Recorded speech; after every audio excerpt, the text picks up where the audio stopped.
आज की इस कथा में हम व्यक्ति की मापदंड व अच्छाई और बुराई पर चर्चा करेंगे। कथा में आगे बढ़ने से पहले हाथ जोड़कर भगवान जी से प्रार्थना है कि आपकी सभी मनोकामनाएं पूर्ण हो जाएं। चलो अब कथा की ओर बढ़ते हैं। मेरी माँ बगीचे से फूल तोड़कर देवों के सामने पूजा करते वक्त अर्पण करती हैं। उनके नजरिए में फूल अर्पण करना अच्छाई है और मुझे लगता है कि फूल का ही आगे फल बनेगा। तो एक तरह से ये भ्रूण हत्या हुई। अब कोई इसे बुराई कह सकता है जब हम अच्छाई और बुराई के द्वंद्व में ना फंसें और वो काम करें जो सचमुच गहराई से मेल और दुख को साफ या शांत और सुंदर बनाए तो वो काम कहलाता है। योगदान गंदगी साफ करने से जाती है, दुख माफ करने से। इतना भी कर पाए तो आप समझ लीजिए कि योगदान है आपका विचार, ख्याल और राय होती है। लेकिन इन सब के साथ सबसे अच्छी बात कोई हो तो उत्तम चर्चा। लेकिन योगदान तभी होता है जब आप अपने विचार, अपने ख्याल, अपनी राय दूसरों पर ना थोपें बल्कि अपने विचार को परखें और सच्चाई से उजागर करें। आपने सवाल पूछा है, ये अपने आप से बड़ी बात है, लेकिन मेरा काम आपका मार्गदर्शन नहीं बल्कि आपका मार्ग आप खुद ढूंढे। इस काबिल आपको बनाने में सहायता करना है। मैं शिक्षक हूँ, सिखाता नहीं हूँ। मैं सीखने की प्रक्रिया में केवल साक्षी भाव से रहूं।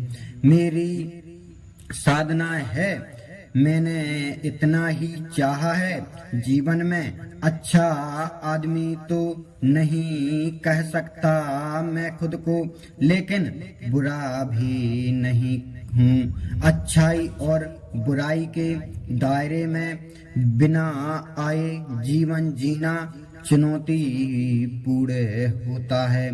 आपने जो पूछा उसका मतलब है कि किसी भी चीज को अच्छा कहें या बुरा, और उसके निकष या मापदंड क्या होना चाहिए।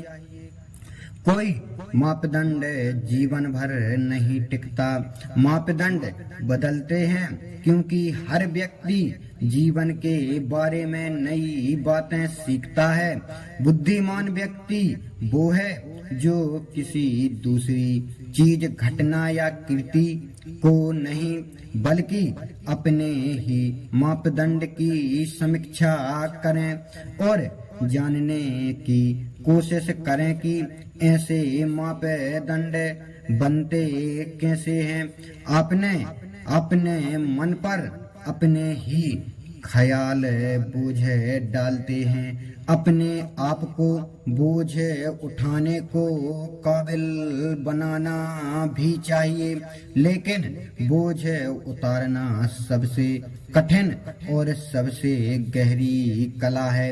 अच्छाई या बुराई हमारी दृष्टिकोण की वजह से आया भेद है।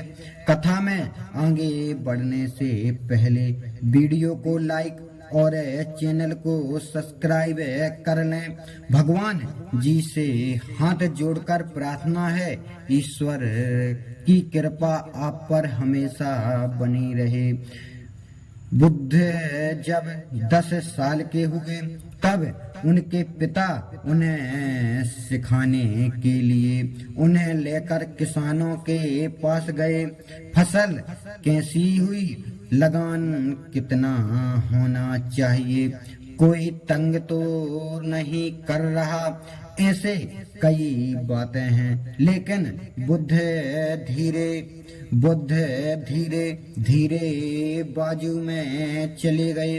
उन्होंने देखा कि एक किसान हल चला रहा था और पीछे से उसकी बीवी बीज डाल रही है। मिट्टी में अचानक एक चिड़िया आई और जमीन के अंदर जो रेगता जीव था, जो हल की वजह से मिट्टी के कटने के कारण बाहर दिखाई देने लगा, उस चिड़िया ने चोंच से उठाकर खा लिया।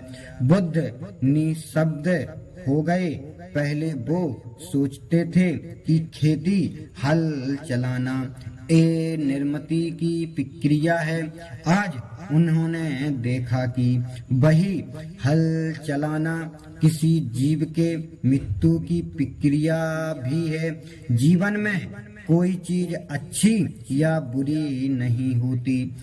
आपने कितना देखा, क्या जाना, क्या समझा, इससे आप अपनी राय बताते हैं। राय बनाने के ऊपर उठाएंगे तो पता चलेगा कि जीवन सच में कितना विशाल और विचित्र है, सुंदर है, फिर भी भीषण है।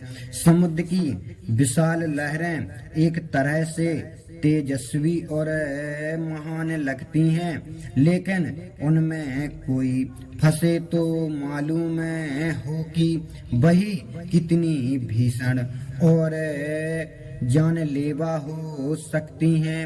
आपको बस सुंदरता चाहिए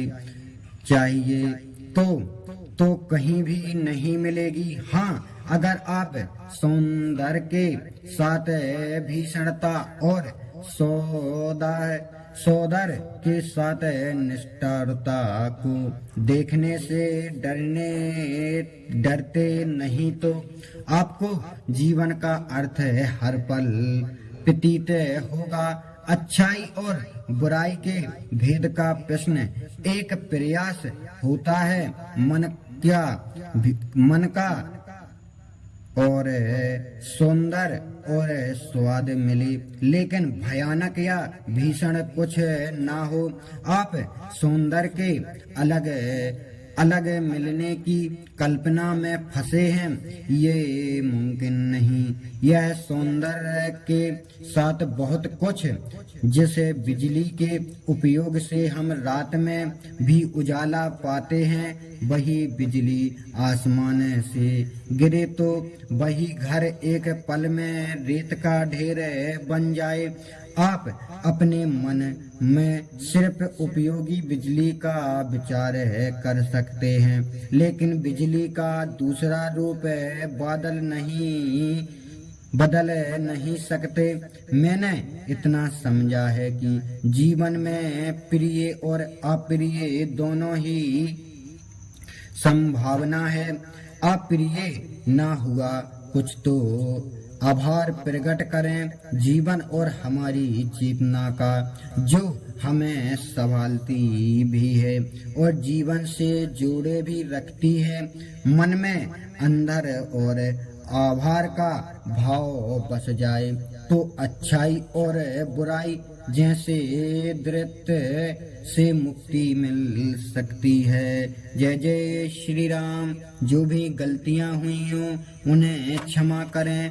वीडियो को लाइक और चैनल को भी सब्सक्राइब करना ना भूलें। जय जय श्री राम।